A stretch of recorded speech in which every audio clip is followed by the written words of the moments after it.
la desigualdad no era un tema relevante, surgió también un lenguaje que encubría esta lacerante realidad. Un lenguaje basado en la competitividad, el emprendedurismo, los nichos de oportunidad, el libre mercado. Y se nos decía a todos que si había todavía desigualdades era porque o unos eran demasiado flojos o no se habían preocupado de formarse en la tecnología o no habían aprovechado su nicho de oportunidad ni habían desplegado su capacidad de emprendedores, y que era cuestión simplemente de tomar conciencia de esa necesidad para que las desigualdades desaparezcan. Ciertamente había también una cierta base material para que esta discusión en torno a la desigualdad no fuera tomada en cuenta, especialmente en los países más desarrollados, el incremento de la clase media, países europeos, Norteamérica, Japón, Corea, los países de mayor desarrollo tecnológico del mundo, estaban mostrando que la vía de las sociedades era la ampliación de la clase media, la reducción gradual de la gente pobre, y que el resto de los países como África, Asia, América Latina, si se proponían, iban a seguir esa senda de superación de las desigualdades.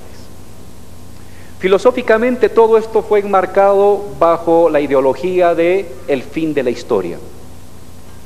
Se habían acabado las confrontaciones, se habían acabado las opciones y todo el mundo tenía un destino inevitable, ineluctable y promisorio: libre comercio, globalización, democracia representativa. Y las desigualdades y los sufrimientos eran temas contingentes que iban a ser resueltos gradualmente mediante la política del goteo. Los ricos iban a acumular tanto dinero que iban a hacer gotear su riqueza hacia los pobres, y los pobres iban a dejar de ser pobres. Y si algún pobre se empeñaba en mantenerse como pobre y no asumía estos retos de la modernidad, de la globalización, del libre comercio, estaban las organizaciones no gubernamentales para tratar a esas personas bajo políticas sociales. Se había creado una división planetaria del trabajo. Pero resulta que esta ilusión se quebró. Resulta que la vieja compañera de la humanidad, la vieja compañera de la modernidad, había estado presente ahí. Y el momento de la revelación de su presencia era un fantasma de la cual no había que hablar, y el fantasma se corporaliza, se vuelve cuerpo lacerante, sufriente, no solamente en los países de la periferia capitalista, sino también en los países del núcleo, del corazón capitalista. El campanazo fue la crisis del año 2008. Fue un campanazo que agarró a todos desprevenidos. Algo estaba mal. Esta ilusión de libre comercio, libre mercado, mercados financieros expansivos, ininterrumpidos, se frena. Y poco a poco comienzan a surgir los datos. El comercio ya no crece 3 veces más que la producción. Surge el dato de que la clase media norteamericana cae del 59-60% al 46%. Surge el dato de que en Alemania, de que en Inglaterra, de que en Nueva Zelanda la clase media comienza a reducirse. No es un problema solamente de los países de América Latina o de África, sino que también es un problema que se presenta en el mundo entero. Los mercados financieros no son infinitos, reducen su movilidad, comienza a discutirse en medio de la globalización el surgimiento de tendencias desglobalizadoras, y el debate en torno a las desigualdades crecientes que acarrea el neoliberalismo emerge en la palestra. Académica, luego política, luego sindical, luego mediática y así sucesivamente. Entre el año 2011 y el año 2015 han aparecido 3 grandes obras académicas que han generado mucho revuelo y que le han dado carta de ciudadanía a la desigualdad, considerada reminiscencia o anacronismo marxista de los años 50. 2 premios Nobel y un economista que se volvió famoso con un libro, el profesor Piketty. El primero en escribir sobre el tema va a ser el premio Nobel Stiglitz, que publica su libro en el año 2013, El precio de la desigualdad. Su texto inicialmente estudia Estados Unidos y estudia cómo en este tiempo de neoliberalismo desbocado, ese es el concepto que él utiliza, la desigualdad se ha incrementado. Y de ahí surge el famoso 1%, de cómo el 1% de los norteamericanos tiene todo lo que el 99% restante necesita. Y a partir de esta propuesta del premio Nobel Stiglitz, distintas instituciones y academias trabajan el tema del 1%, la concentración de la riqueza en el 1%. Pocas familias, pocas personas con mucha riqueza. 2 años después, otro premio Nobel, Angus Deaton, publica otro texto. Se llama El Gran Escape. Y ahí estudia cómo es que las condiciones de vida de la población han mejorado desde hace 300 años en temas de salud, en el combate a los virus, en el desarrollo de la medicina, cómo ha mejorado el índice de vida de las personas. Pero toca un punto central que había sido debatido en América Latina con otra categoría en los años 70, con André Gundelfrank, y él plantea que las medidas institucionales que algunos países toman para superar las desigualdades en sus países crean efectos institucionales en otros países que limitan la desigualdad. Que fomentan la desigualdad, que limitan la construcción de relaciones iguales. Y por último va a aparecer el año 2014 el profesor Piketty, que se va a volver famoso con un texto que se llama El capital del siglo XXI, que hace un estudio sistemático de varios países del mundo, especialmente de Europa y por supuesto Estados Unidos e Inglaterra, sobre el crecimiento, la desigualdad, e introduce una categoría, una fórmula simple. Cuando R es mayor a G, surge la desigualdad. R es cuando la tasa de rendimiento del capital es mayor que la tasa de crecimiento de la economía y los salarios. Cuando sucede eso, entonces se crean las condiciones de la desigualdad. Y él dice, esta es una constante en la sociedad moderna.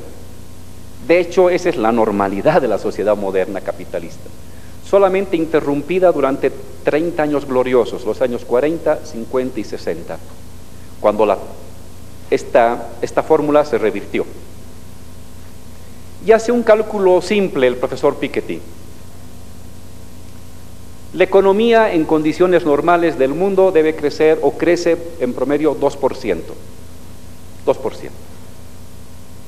Pero cuando hay países o actividades económicas que te ofrecen un rendimiento económico superior al 2%, no sé, colocar dinero en la bolsa de valores, vivir de las rentas del capital heredado de tu padre o de tu abuelo, y cuando eso te da un rendimiento por encima del 2%, significa que se está cumpliendo la fórmula. Significa que alguien, es decir, el resto de las personas, va a recibir menos. Y entonces, en esta formulita tan sencilla y en esta lógica de que el mundo va a crecer 2% en promedio y crecer más del 2% en alguna actividad económica, lo que hace es jalar hacia ese sector privilegiado la riqueza y los bienes que deberían quedar en otros sectores, entonces surge la desigualdad. Y usa un conjunto de datos, de instrumentos, y genera todo un debate que ha llegado hasta Bolivia, ha llegado a la academia, ha llegado a los sindicatos, al sistema político, a los medios de comunicación, y la desigualdad ha adquirido ya la presencia corpórea de un cuerpo sufriente. No es ya más un anacronismo marxista, no es más un acto denunciativo o reivindicativo, es un hecho lacerante de la realidad moderna. Estos profesores de economía se centran en la construcción de relaciones de desigualdad en el ámbito de la economía. Relaciones al interior de un país, concentración de riqueza en ciertos sectores, expropiación de otros. Relaciones entre países donde decisiones de ciertos países que logran superar ciertas desigualdades afectan a las desigualdades de otros países. Pero lo que hace Winnie, en lo que el día de hoy nos ha leído, y en el trabajo que viene desempeñando, y en los textos que ella está publicando, y en las conferencias que ella está difundiendo, es que nos pide que tengamos una mirada mucho más amplia, multidiversa de la desigualdad. Por supuesto, la desigualdad económica, estudiada por los profesores, que aparece en los debates, pero Winnie nos está reclamando a todos, y con justa razón, en que enfoquemos la desigualdad en otros, también en otros campos de la vida. La superación de la desigualdad es mucho más que la superación de la pobreza. El dato que nos brindaba ella de las personas que lograban ganar un salario por encima de los $4 por hora, habían superado la base que establece el Banco Mundial de la pobreza, $1.9.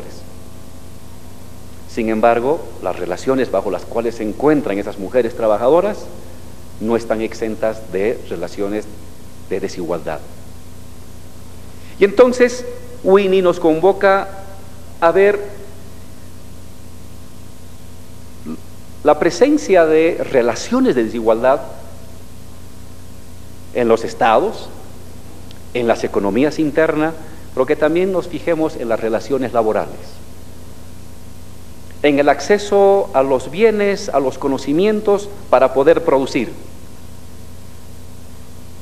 Con mucho énfasis, y es entendible, nos pide que nos fijemos en las desigualdades al interior del mundo laboral entre hombres y mujeres. Y había que añadir, en el caso de Bolivia y de los países postcoloniales, entre hombres y mujeres indígenas y hombres y mujeres no indígenas, donde también se construyen, se labran relaciones de terrible y tremenda desigualdad. Hasta hace poco en Bolivia, una mujer que cumplía un trabajo similar a un varón recibía apenas el 45% del salario del varón, cumpliendo el mismo tiempo de trabajo y cumpliendo las mismas funciones. Según el último censo de hogares, la diferencia en la remuneración se ha reducido. Ahora una mujer tiende a recibir entre un 75 y un 78%, pero aún así, por el mismo trabajo y por la misma remuneración, por el mismo trabajo y las mismas funciones, recibe una menor remuneración. Winnie también nos propone ver cómo las desigualdades que se dan en la economía, que se dan en las relaciones laborales, se expanden y también están presentes en el ámbito de la política. Cita un texto muy bonito de un juez norteamericano que dice, más o menos, estoy parafraseando, que quien tiene poder económico no puede tener también el poder político de la democracia. Ese debate en América Latina se dio cuando se discutía las dictaduras. Poder militar, quien tiene poder militar no puede tener simultáneamente poder político. Eso es dictadura, porque tiene la capacidad de coerción para influir en las decisiones de las otras personas. Por eso las instituciones armadas no deliberan. En un sistema democrático no pueden deliberar. Y el juez aplica esta lógica latinoamericana a su modo al ámbito de la economía. Quien tiene poder económico y tiene mucho dinero no debería dirigir el ámbito político, porque está claro que va a usar los recursos económicos para influir en las tomas de decisiones. Entonces, este ámbito de la democracia y del sistema político como un lugar donde también hay que ir a estudiar, hay que ir a combatir y hay que ir a reducir las desigualdades en las tomas de decisiones, es un tema central. La desigualdad también es un tema del sistema político. Porque el sistema político no solamente es ser igual ante el voto, un individuo, un voto. El profesor Stiglitz dice $1 igual un voto en realidad. Y si tengo $1 millón, tengo 1 millón de votos. Y quien tiene $100 tiene 100 votos. Las diferencias económicas marcan diferencias políticas. Y una política de justicia y de igualdad en el ámbito de la política tiene que ir, por supuesto, a reducir esas diferencias. El profesor Rancière trabaja este tema de la democracia con el concepto bellísimo de la parte de los que no tienen parte. Hay democracia cuando la parte de los que no tienen parte demandan su parte. Cuando la parte indígenas, cuando la parte mujeres, cuando la parte trabajadores, que no tienen parte en las decisiones, demandan su participación en la parte. Cuando sucede eso, hay democracia. La democracia es mucho más que el Estado de Derecho. Hay democracia en el sentido estricto del término, y anclando el debate en los clásicos griegos, cuando la parte de los que no tienen parte reclaman su derecho a participar en las decisiones de las partes. La democracia entonces es más que una institución, es más que un voto, es todo un despliegue de reconocimientos, es un despliegue en la que los considerados que no deben tener parte, no son capaces, no están habilitados, no están preparados, asumen la capacidad de decidir, de mandar y de dirigir la sociedad. Winnie en su recuento nos ha convocado también a que veamos las desigualdades en el acceso a la justicia. El que tiene dinero tiene justicia, el que no tiene dinero no tiene justicia. Se da en el mundo entero, se da también en Bolivia. Hay desigualdades en los sistemas de justicia, pero también hay desigualdades en la construcción de la opinión pública. La opinión pública no es un lugar de convergencia de iguales. Quien tiene la capacidad de controlar sistemas de comunicación, tener propiedad de medios de comunicación y hoy tener el suficiente dinero para contratar empresas que manejen los algoritmos para llegar a todos los celulares de todas las personas con lo que esas personas quieren oír, es un tema de recursos, de dinero. Los algoritmos han incorporado una manera distinta también de desigualdad en la construcción de la opinión pública. Porque los algoritmos se compran. Los algoritmos son procedimientos mecánicos, repetitivos, previsibles, que dan un resultado. Eso es un algoritmo. Y usamos algoritmos para todo. Y se usa algoritmos, y de hecho la sociedad moderna nos está convirtiendo a los seres humanos en una bolsa de algoritmos. Y viene una empresa, ve qué video me gusta, qué periódico leo, qué temas de interés escribo, qué whatsappeo con mis amigos. El algoritmo identifica las palabras claves de lo que yo he entregado a la nube y el algoritmo matemático identifica a quienes les interesa tales temas y cómo una persona que tiene dinero puede incidir en su red de WhatsApp, en su celular, para mandarle un mensaje positivo o negativo. Esa es la manipulación de los algoritmos en la construcción de la opinión pública. Tampoco hay una igualdad en la construcción de la opinión pública. Si bien el Internet ha creado una sociedad donde todos son escritores y todos son lectores, a diferencia de la sociedad de la imprenta, donde había pocos escritores y muchos lectores, el Internet ahora modifica esta base estructural de la comunicación. Todos son lectores y todos son escritores. Es una revolución del soporte de comunicación. Pero es una revolución que no crea igualdades, sino que internamente reproduce o amplía desigualdades en la construcción de la opinión pública. Quien controla los algoritmos controla la opinión pública. Simple.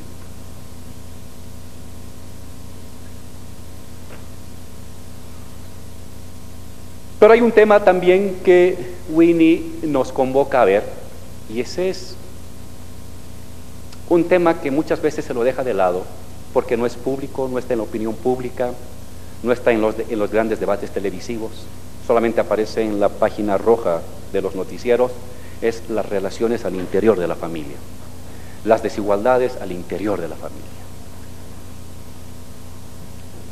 El sistema de familia moderna, en crisis, es depositario de muchas cosas.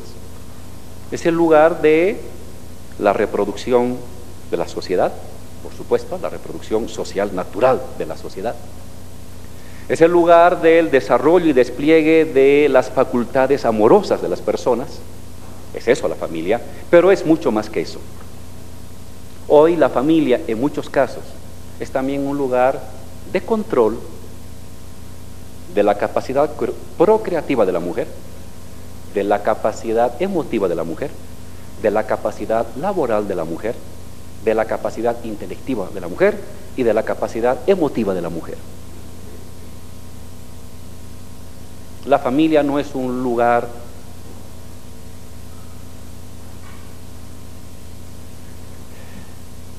carente de contradicciones y de luchas. Es un lugar donde se despliega el amor, por supuesto, pero es un lugar donde también se despliegan muchas otras cosas. Y los índices de violencia contra la mujer, los feminicidios, tienen como núcleo orgánico la familia. Cada día nos espantamos en los periódicos hoy de leer asesinatos de mujeres por su condición de ser mujer. ¿Quién? El esposo, el amante, el tío, el primo, el cuñado, a veces el padre. Terrible. Son condiciones de tremenda desigualdad que se dan al interior de la vida familiar. Y hay que ver ese tema también. No podemos mantener una mirada distante de esta tragedia de desigualdades, de violencias, de abusos, de imposiciones y de dominaciones que se están recreando al interior de las unidades familiares.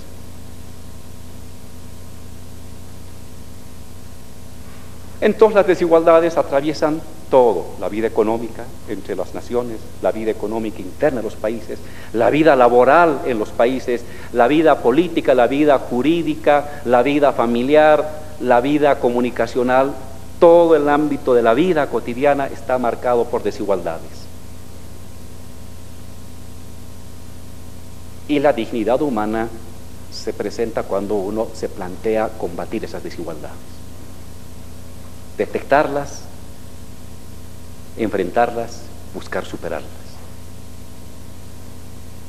Pero hay un pedazo del relato de Winnie que me ha encantado y que muestra que el tema de la desigualdad no es solamente un tema de números, qué porcentaje redució la pobreza, cuánto subió el salario de la mujer.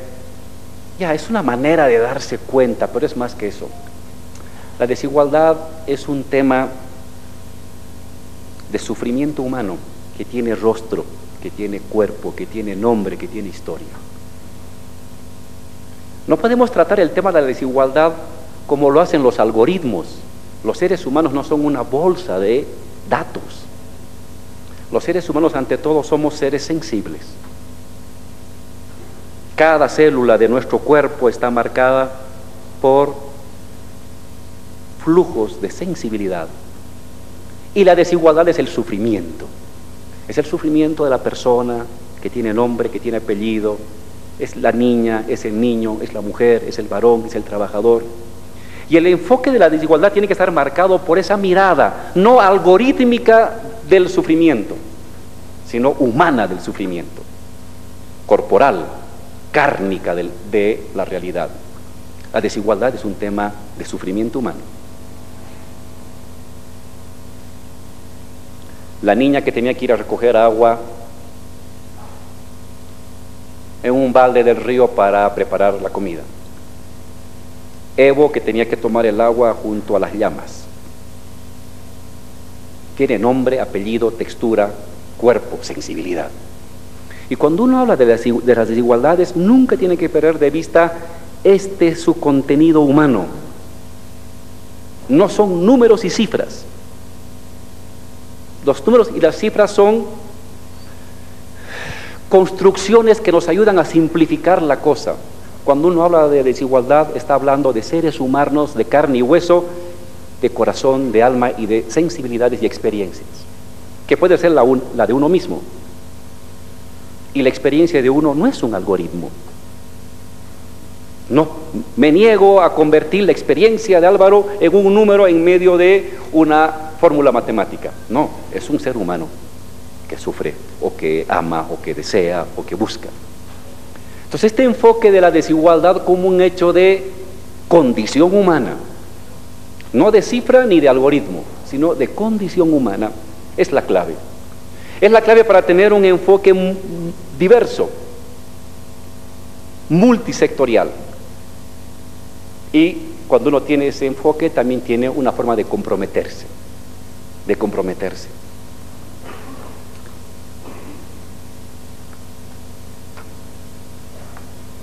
Bolivia ha dado pasos importantes, aunque no suficientes, en la lucha contra la desigualdad. Winnie ha mencionado algunos, y le agradezco ese conocimiento que tiene de Bolivia. Exhibimos con cierto orgullo los pasos que hemos dado, pero me adelanto en que en ningún momento estamos satisfechos. Hemos avanzado bastante, pero nos falta todavía un largo camino. Hace 15 años, el 10% más rico en Bolivia tenía 128 veces más que el 10% más pobre. 128 veces. Solo nos ganaba en América Latina Brasil, que pasaba 200 veces.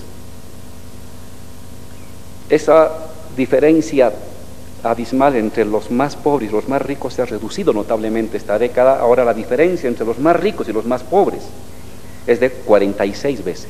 Aún así es grande. Una cifra razonable debería ser por debajo de 20. Pero hemos avanzado muchísimo. En los últimos años, 3 millones de personas han salido de la extrema pobreza. 30% de la población boliviana ha pasado a sector de consumo de clase media. No es clase media, sino consumo de clase media, porque sigue siendo obrero o campesino, pero ha mejorado su condición de ingreso y la posibilidad de acceder a mejores medios para satisfacer sus necesidades. De ser una sociedad triángulo, una base grande, un centro pequeño y una pirámide diminuta, somos una sociedad pentágono, donde la base se ha estrechado, lo del centro se ha ensanchado y lo de arriba se mantiene como una punta. Y lo ideal sería que sea una sociedad rectángulo algún rato. Los salarios han mejorado en Bolivia, que es parte de lo que decía Winnie de la necesidad de la distribución de la riqueza. Hace 12 años un boliviano ganaba 440 bolivianos, equivalente a $40. Hoy un boliviano tiene como salario mínimo 2.060 bolivianos, 7 veces más, equivalente a $290. Hace 12 años un boliviano recibía la sexta parte de un argentino en salario mínimo. La sexta parte. Hoy un argentino recibe $10 más que un boliviano, $15 más que un boliviano en salario mínimo.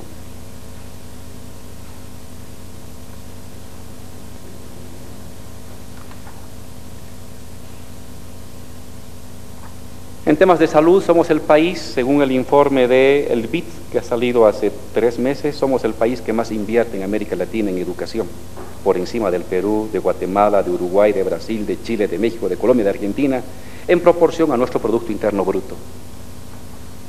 En salud, pese a las tremendas dificultades y carencias que generan sufrimiento y de desigualdad en el acceso a la salud, hemos multiplicado por 9 el presupuesto de salud.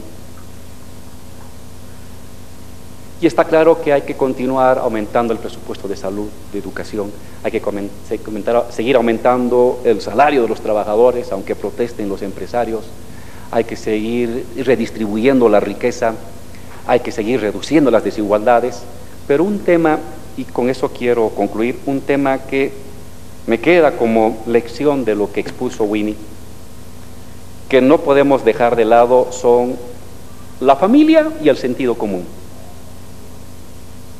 La familia boliviana es una familia muy violenta. Tenemos los índices de violencia más elevados de América Latina, contra la mujer y contra los niños.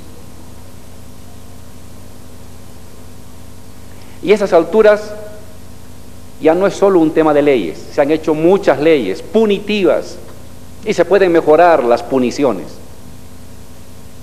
Pero es más que un tema de leyes.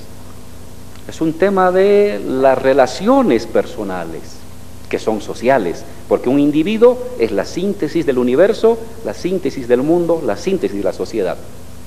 Son 13.000 años de historia, 13.000 millones de años de historia que se condensan en los seres humanos como sujetos vivos.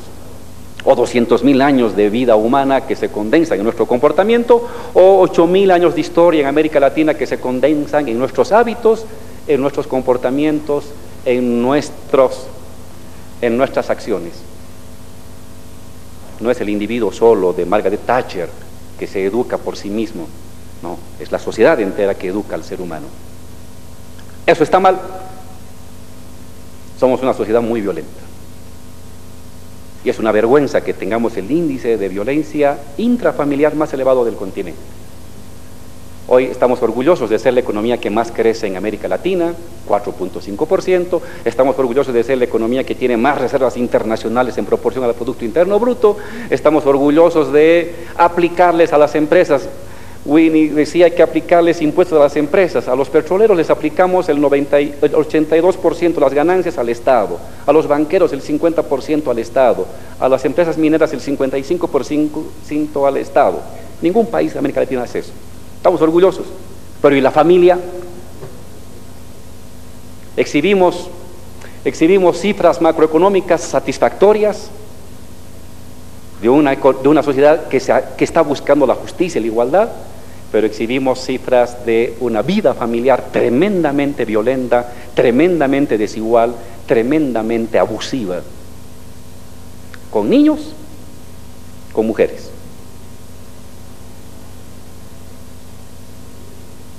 Y entonces de eso no podemos sentirnos orgullosos.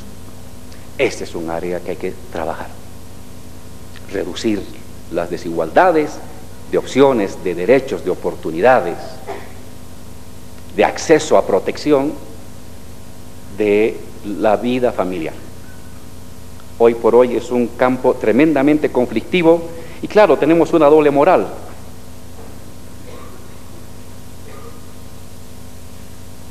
Nos quejamos de muchas cosas en el ámbito público, de la política y la economía, pero la familia la escondemos y adentro es puro golpe, puro coerción o una buena parte de golpe y de coerción para resolver los asuntos. Ciertamente la familia boliviana está en transición, en una crisis, y el varón no está sabiendo entender cómo asumir sus nuevas responsabilidades en una sociedad en la que la mujer adquiere independencia, accede a medios de trabajo, accede a ingresos laborales, accede a educación, y la relación patriarcal tradicional de dominación se ha quebrado y muchos varones optan por la violencia con la mujer y con el niño, peor con el niño. Entonces eso requiere un tratamiento desde el Estado, por supuesto, pero también un tratamiento desde las instituciones, desde la educación, desde la escuela, la universidad, los amigos, los compañeros, el trabajo, los medios de comunicación, las redes, el WhatsApp. Si no trabajamos de manera convergente y concéntrica, esta violencia terrible y vergonzosa al interior de la familia boliviana se ha de mantener. Y el segundo tema es el que Winnie mencionaba como el sentido común. Buena parte de lo que pasa en la familia es la predominancia de un viejo sentido común, conservador, violento, patriarcalista, colonialista, que no lo hemos podido erradicar. Los procesos progresistas revolucionarios quiebran un pedacito del sentido común. ¿Qué es el sentido común? Todo lo que hacemos sin reflexionar qué hacemos. Nuestra manera de valoración moral, nuestra manera de indignarnos, de arrepentirnos, todas las emociones que explotan en nosotros sin necesidad de que pasen por la conciencia, todos los preceptos procedimentales de la vida cotidiana, todos los preceptos lógicos de organizar el mundo, la vida con la familia, con los amigos, con los compañeros, con el gobierno, con los transeúntes, y los preceptos instrumentales que tenemos. Preceptos morales, preceptos instrumentales, preceptos procedimentales y preceptos lógicos. Forman una mesa, un cuadrado que regula el sentido común. Son los algoritmos no conscientes de la vida cotidiana. Ese es el sentido común. Y los procesos revolucionarios modifican pedacitos del sentido común, la indignación moral frente a los abusos. Pero el resto del sentido común se mantiene. Se sumerge. Pasa el momento de la catarsis social de las acciones colectivas universalistas, vuelve a emerger el viejo sentido común conservador. En la vida cotidiana, en la vida diaria, en el lenguaje, en las estructuras lingüísticas de lo que decimos está el sentido común. Ese es el sentido común. Y eso es muy difícil cambiar. Es más que la cultura. Es lo profundo del cerebro, de la parte frontal del cerebro, que trabaja la ubicación en el mundo y la acción espontánea ante el mundo, el sentido práctico ante el mundo. Ese sentido práctico está en el ámbito de la vida familiar, de la vida laboral, de la vida con los amigos, de la vida en el barrio. Y esa es la parte más difícil de transformar. La lucha contra las desigualdades es una lucha por un nuevo tipo de economía, por superar el neoliberalismo, por cambiar las relaciones injustas entre países, por democratizar más el sistema político, por mejorar el sistema de justicia, por distribuir más riqueza, pero también por modificar las pautas patriarcales, coloniales, abusivas, violentas, conservadoras del sentido común, que fácilmente son manipulables por los algoritmos de las redes. Adular el miedo, el temor es muy fácil a través del WhatsApp, porque provoca emociones. No genera horizonte, pero genera indignación. Buena parte de la política está comenzándose a llevar de esa manera. Adular las emociones, no las razones. Gatillar el sentido conservador, patriarcal, racista, patriarcalista, colonialista del sentido común a través de las redes. No es que las redes inventan el sentido común, las redes gatillan, adulan, radicalizan, sobreexcitan esta dimensión conservadora del sentido común que ha sido sedimentada durante años y que nos los transmiten desde que el bebé tiene 1 hora, y que por el hábito de la repetición, la rutina y la educación se vuelve acción espontánea. Mientras no cambiemos eso, también las desigualdades habrán de mantenerse en este otro ámbito no público, pero igual de terrible y de importante, de las relaciones de injusticia y de desigualdad. Estimada Winnie, muchas gracias por venir con nosotros. Gracias por tus lecciones. Me ha conmovido tu historia y me hizo recordar la historia del presidente Evo. Quisiera regalarte el libro del presidente Evo de su vida, que en parte se parece a la tuya, solo que en Bolivia el niño que tomaba agua junto a las llamas en el altiplano, ahora es presidente del Estado, y de eso nos sentimos muy orgullosos. Y ojalá algún día cosas así suceda también en el resto del mundo. Muchísimas gracias.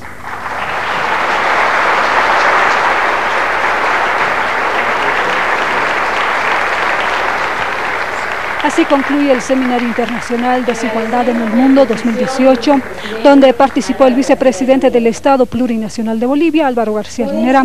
Además, la participación de Winnie Byanyima, líder mundial en contra de la desigualdad, que visitó a Bolivia para promover una economía humana. En esta oportunidad, ambos expusieron respecto a los desafíos que existen en el mundo para reducir la desigualdad.